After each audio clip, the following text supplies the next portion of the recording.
Welcome to Round Hill Radio. Through our conversations, we discover the holy in the ordinary, look for moments of grace and peace, and redefine what we're talking about. We talk about faith. Hey, Lillian. Hello. So I feel like our audio and video viewers and listeners need an explanation for what's happening right now. So our viewers, our listeners will be like, nothing is different. Everything's the same. You're still using your truly excellent microphones, and all is well. Our video listeners are going to be going, why are they sitting on the floor? So if there's any episode that you want to watch on our YouTube channel, which is Round Hill Radio, I named it very cleverly, on YouTube, Round Hill Radio, this would be the one, because Lillian and I are literally sitting on the floor. We got cushions. Yeah, we brought the cushions. We brought cushions upstairs. We got cushions and pillows. We are in a lap of luxury. I'm very cozy, very comfortable right now. There was a joke about next time we should do this in our pajamas. I think like humor onesies, right? I've got so many humor onesies. It's like not even funny, and I do wear them to sleep. I believe you. I think at some point we should have a church service in our PJs. I think like Sunday after Christmas. Sunday after Christmas is PJs. Sunday after Christmas is PJs, and I think next year, because I'll be doing it. Amazing.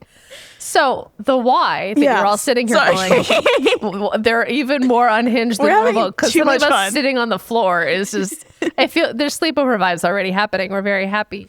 It's because our dear wonderful Roland is very on top of things, and we are about to have our 250th episode. Woo-hoo. This is actually our 249th that we're recording right now. Heck, yeah. And he took the table up to the sanctuary, because the 250th, which you will hear next week, is going to be recorded live on Sunday morning, which will be May 10th, but we record a little bit ahead of time. Look at us go, guys. And so we're sort of recreating the podcast studio upstairs. So we don't have a table right here. So we thought the table is upstairs. We decided to lean into it. And so when we were problem solving, we went, both of us are people with good enough knees to sit on the floor. Yep. And why don't we sit next to this plant? We're sitting in the corner of our lovely fake fiddle leaf. You're like, how do you keep that fiddle leaf happy in the basement? We don't. It's fake. Although somehow it still managed to drop a leaf. Lily pulled the leaf out of the bottom. Let me see here. So if this is slightly more unhinged than normal, that is why. Slightly more, dare I say, giggly than normal, that is why. Just because I'm having a great time. I mean, it's going to be some silly fun, and thanks for being here. Sometimes you need to switch things up to be able to have a more intimate, deep, rich discussions, build new connections. I like this. Like we did this past Sunday. We had our first in a while. In years, we had our first women's gathering. Yeah. And you spoke. You shared. I did. So actually, I'm just going to, let's dive. So now that we're in like full sleepover mode, we have to dive in deep. Yeah. Because I was actually discussing this with a friend of mine yesterday, and I was telling her all about it. And she is an introvert. And we were talking about how she had to do a lot of public speaking last week. And she was saying like she was nervous, but like when she gets up there, she's like in it, and she's powerful. And it's like very TED Talk energy, and she loves it, and she was having a great time, but it takes kind of like a thing. And I was saying that for this women's gathering, I was on like the complete other end of the spectrum of that, of like, I was super excited, but I was also like almost uncomfortable at how like nonchalant excited I was about it. And I was like, I get to just like talk to be the center of attention, let's just be honest. I mean, yeah. And be like just chit chat and yap about some stuff for 20 minutes. It was like so sort of telling your life stories and interesting moments here and there. And I gave good thought about this ahead of time, but I was like, should I have been more prepared, or should I be? You're a very dynamic speaker. Thank you. Just naturally so. I have this thing where I'm like, sometimes I feel like I should be nervous in situations because like there's this society of like, oh, public speaking is stressful and makes you feel nervous. And I'm like, that's never been my experience, to the fact that I'm like and it's also people I know here and feel very comfortable around. And obviously I kind of do this with the choir every Sunday morning because like, during rehearsal, I'm leading rehearsal. It's like a mini version of public speaking. So it's like, this is I was in my comfort zone. I had a great time. I don't know if anybody else had a great time. I had a great time. It was a good event. So this is like the first time this has happened in a while. It's kind of like testimony based. So like you were sharing your life story. We had like 25, 26 people. Yeah, it was great. And it was just like an opportunity for people who don't know you super well to like get these like glimpses into your life and like the way that you like share experiences with other people in a way that like we normally during coffee hour it's like, okay, like, oh no, I'm like leaving, or like, yeah, you get like a little you have like snippets. a job on Sunday morning. Yeah. But it was really fun, and it felt nice to share. And it felt, I'm excited for the next one to get to hear about someone else. And like, it's always interesting also to think about like what people glean of their own lives, like what feels important, what feels like these sort of moments that make something happen.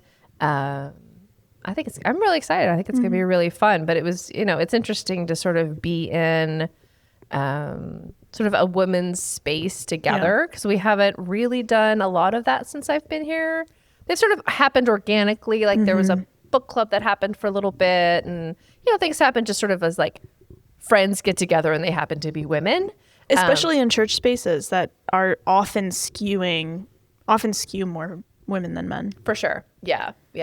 One of the so we decided that women's gathering last week, this will be coming out shortly or before Mother's Day, around what day is it? Probably like the day after Mother's Day. Yeah, so day or two after. We were behind the scenes thinking of like, let's talk about womanhood and being in women's spaces. So one thing that came to my mind immediately is this anecdote of, I don't know if I've told you this before, but I haven't said it on the podcast. So I actually feel very privileged because it has always been very obvious to me that like women are still interesting, amazing, wonderful human beings, no matter what stage of life they are in. Yeah.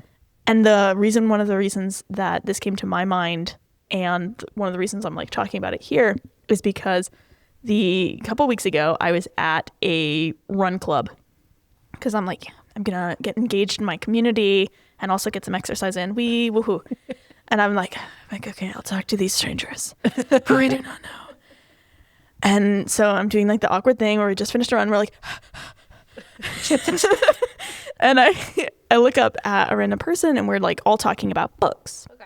And they're like, oh, I'll see you next week. I'm like, oh, I won't be here next week. I'm actually going to be at a book club I have. And they're like, oh, like locally? I'm like, no, it's a book club I have with my aunt and like some of her friends. And I'm like, yeah, like my aunt, like she's in her like late 60s, and like some of her friends. And so in this moment, I was like, I have the privilege of when I, as a woman, am continuing to age and hit 40, hit 50, hit 60, I will have a very different relationship with aging than someone who in their 20s is like, oh, 68-year-old, that's an old woman. That's basically, because also I want you to know that this book club is like some of the most interesting people you will, like, I believe it. We've got like professors of literature. Yeah. We've got like, and so like, it's one of those like really interesting things that as a young person, there are many things that are difficult being a young woman in ministry. I will be, you don't say. I will be the first to complain about being a young woman in ministry. But you don't, though, I will say. Well, she doesn't to me. I don't as much to you. I have peers for that. Okay, yeah. Oh, ouch. Well, I have. No, I'm teasing. I'm totally teasing. I'm completely teasing. I'll keep complaining to you. Okay. But one great privilege of continually working with like really interesting women in their 90s or in their 80s who are continuing to be engaged in their communities, continuing to find meaning and start new things and learn new things. And the best thing to do is just to find new and interesting ways to engage with yourself in your life. Yeah. Especially because if you're exposed to media. Yeah, like media, I feel like hasn't caught up, shocking, to society. And the fact that, you know, in like this community has such incredible women at every age doing incredible things.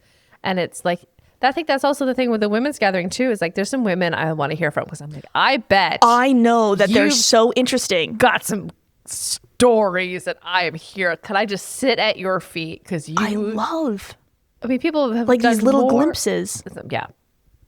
They were like, oh, we'll get someone to do the first one. I'm like, you probably chose the least interesting person to do the first one for the bringing it back. But like, happy to kick it off. But at the same time, I'm like, there's some stories out there. And I did when I was in undergrad, I did like a series where I like interviewed like different women of different ages about like their experiences, like growing up, and like, I don't like, there's something, because like, especially things that like normally are taboo to talk about, or like they aren't going to talk about, but like when you ask that question, you're like, what was like XYZ like when you were young, and like how did people treat you like when you had your first child, knowing that you had your first child in like the 70s or 80s, like, and like there's all these like different things. Anyway, It's wild. I just like hearing from people. It's wild. And it's wild how, you know, people talk about how fast things are changing now. But it's like you have people who have 70, 80, 90 years of seeing the world change, and how I feel there's a tendency in all of us to hold on to like a sense of nostalgia of what life was like when we were young. You know, for millennials, it's like the late 80s, 90s, early 90s. And this is, you know, it's this idea of like what was good. And then, you know, hopefully your memories of childhood are good. And so then it feels like the world was so much better then, no matter when it was, because you were a child. So you had that sense of like, hopefully you were protected, and you had joy, and you had, you know, all these wonderful things. But then you think about like all the things that have changed, and the progress that's been made, some progress that's been lost, especially, you know, as we're speaking about, you know, being a woman in the world. I think it's really, really interesting, you know, all the like, you know, that women could open a credit card by themselves. Not that recently, not that I think it was like the 70s. long ago. Like there was a bank account, and then there was like the bank account was first, or credit card was first. And some one of you guys, please correct us. But those were different, and they're like 10 years apart. And that's something that like it's easy to like know on paper, but then like the palpable experience of being like, oh, I cannot have a credit card, and I need to like be married. And like I've had like brief conversations here and there about just like, oh yeah, well, like when I was young, the expectation was like I could have one of 3 jobs. And that is obviously today is not like a perfect situation, but like I have the option of more than 3 jobs. Right. And so yeah, it's just like, yeah. Yeah. And I think so. Have you lived mainly in the Northeast? Yeah. Yeah. So it was really eye-opening to me. So I'm from the South, I'm from Georgia, and then moved to the Midwest for college, and then moved out here for graduate school, and then stayed and bopped around a little bit. But that's the broad strokes. And so it's been fascinating. It was really fascinating is the positive way to spin it. Disheartening is the other way. It's probably more honest, of how differently you're treated as a woman. And this is this is public information. This is not news to anybody, but like it drives it home that like your opportunities, how you're perceived by the world really depends on like what choices you make. And I think socioeconomic status. Oh my gosh. Hugely. Thank you for bringing that up. Race. Hugely. The intersections of all of those factors. It's just like, but yeah, like I remember like as a younger person, I was very much like encouraged to be able to do anything that like I wanted. And I had like a lot of people from a very young age encourage me to like take interests in like kind of whatever I found interest in. And so like navigating should I say like a little about being a young woman in ministry? Sure. I think so. Okay, we can. We can. We're sitting on the floor. We're sitting on the floor. We can talk about whatever we want. I'm wearing my Yale sock. She's got her I've got my Yale Yale socks socks on. They're very cool. I would also like a pair, please. Yeah, no problem. So like I'm going to be a young person in ministry for as long as for the next like 20, 30 years. And being a young woman in ministry in a way that some of my younger male colleagues do get, but it's not quite as bad. You get a lot of like expectations that people like you owe someone information. Because you started here when you were 9 years ago. Yeah, so I started here when I was 30. And so, I mean, to confirm your earlier statement of like you're a young person until you're like 45. I mean, I've said this before. I'm pretty sure I've said it on the podcast that until you got here, this is the first time in my entire career that I have not been the youngest person on staff. The entire staff, not just like, the senior leadership. No, the entire staff. You're welcome. Thanks. Honestly, I'll be honest. I gotten so used to it that I'm having a little like brain shift about the whole thing because I'm like, oh wait, I am not. I think I'm mentally still like 28. That's always mentally. I'm like 74. Yeah. So see, it all evens out in the wash. It's all fine. But it's interesting, and the fact that like, and very much when I got here, when I've gone anywhere and started anywhere, it's very much like the young woman thing. And there's like this, for better or worse. Yeah. There's pros and cons. It's very complicated in terms of like dynamics and like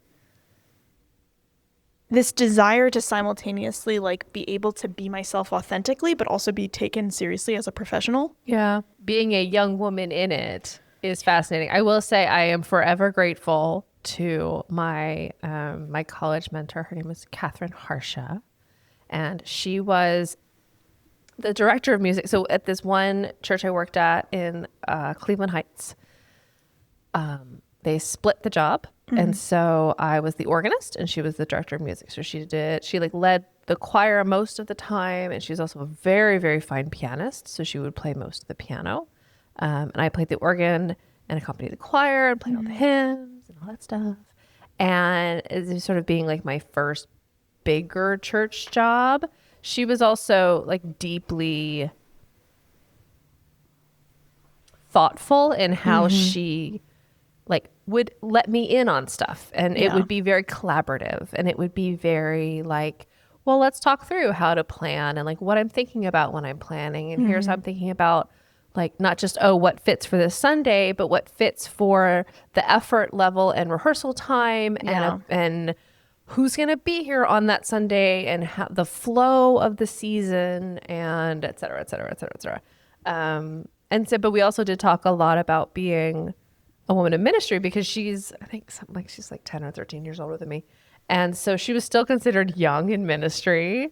And so it was really fascinating. And then we had a staff changeover and our new senior minister was a woman. So then it was a party. So then it was like, it was a whole new world because I never worked for a female senior minister before. Yeah.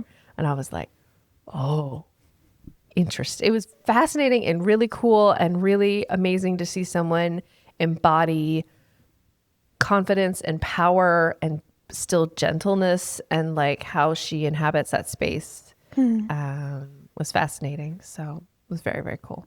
It was very, very cool. I'm very, very, very grateful for those 3 years of just like showing me what different examples of female leadership, different examples of embodying power and embodying leadership and what that can look like. Because I think I had thought when I first started that, because I had seen so many examples of men directors of music and men organists.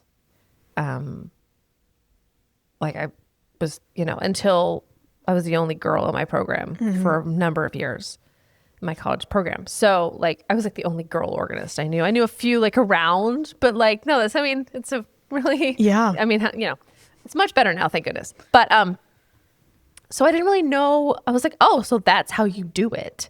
And then I tried to sort of replicate it and failed. I mean, just spectacularly, because I couldn't. I think there is this thing of like when you are a young person, and especially a young woman, being like, okay, so I looked at this person and they do this way. And then you're like, okay, so should I do it that way? Right. But the more people you meet, the more you're like, oh, everyone is just a person doing it their own way. So now I have to figure out my own way. Yeah. And then also, thankfully, being, having Catherine and seeing like, oh, that's it. Being exposed to another way of doing it and a way of doing it that was perfectly authentically her, and her encouraging me to find my own authentic expression of what it means to be a director of music, which is admittedly quite silly.